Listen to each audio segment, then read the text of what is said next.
গলা অনেক জোরে বানাইতে হবে না? নর্মালি শোনা যায়। যখন নেত্রীদা লিডার দেখবেন তখন দেখবেন এত জোরে কথা আমি পুরো সিনেমাতেই বলিনি, মানে ঘটনাটা পুরো উল্টে যাবে যখন সিনেমা হলে যাবে এই আর কি। না আসলে ও মজা করে বলে, সবসময় বলে শুরু থেকেই, যখন থেকে নেত্রীর সিনেমার গল্প লিখে।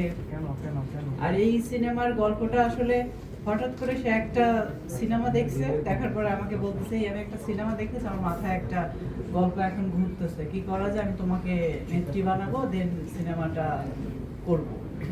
দেখি এরপরে যখন তুর্কিতে যাব তখন ওখানকার ডিরেক্টর বা যারা প্রোডাকশন হাউস আছে আর একটা পার্টনার পেলে দেন এটা আমরা শুরু করতে পারি। আচ্ছা ঠিক আছে, করতে পারো। তো আসলে এটা মজা করেই বলে। তবে এটার শুটিং এ আসলে